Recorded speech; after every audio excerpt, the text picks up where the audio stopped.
کر رہا ہوں۔ اللہ کے پیارے نبی پر درود پڑھنا، یہ غلط فہمی بھی دور کر لی جائے کہ صاحب یہ اہل حدیث لوگ نعوذ باللہ یہ نبی پر درود نہیں پڑھتے ہیں، نبی کو نہیں مانتے ہیں، نبی کا احترام نہیں کرتے ہیں۔ واللہ ہمارے تو مسلک اور منہج کی یہ خاصیت ہے، ہم نے بڑے بڑے ائمہ اور بڑے بڑے تابعین اور یہاں تک کہ صحابہ کرام کے اقوال و افعال کو بھی اس بنیاد پر ترک کیا کہ ہمیں اس کے مقابلے میں پیارے نبی کی صحیح حدیث مل گئی۔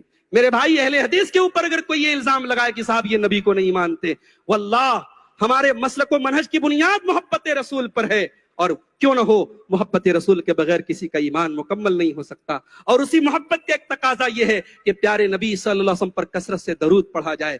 ترمذی کی روایت ہے، حضرت ابی بن کعب اللہ کے نبی سے کہتے ہیں کہ اے اللہ کے نبی، میں آپ پر کثرت سے درود پڑھتا ہوں، فَكَمْ أَجْعَلُ لَكَ مِنْ صَلَاتِي، اے اللہ کے نبی، میں اپنے دعا کا اور اپنے وظیفہ کا کتنا حصہ آپ کے اوپر درود پڑھنے کے لیے خاص کر دوں؟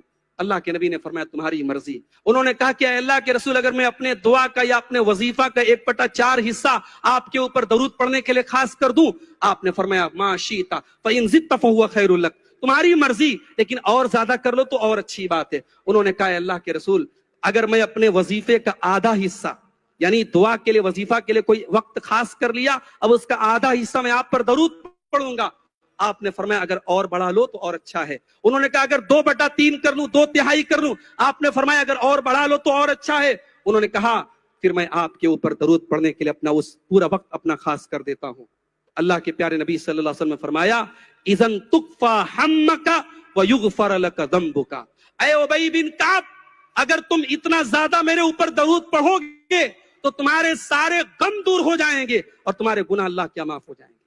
پیارے نبی پر درود پڑھنا یہ اتنی فضیلت کا اور اتنا بڑا یہ عمل ہے کہ اللہ تبارک و تعالیٰ اس کے ذریعے ہمارے رنج و غم کو دور کر دے گا۔ میرے عزیزو، رنج و غم کو دور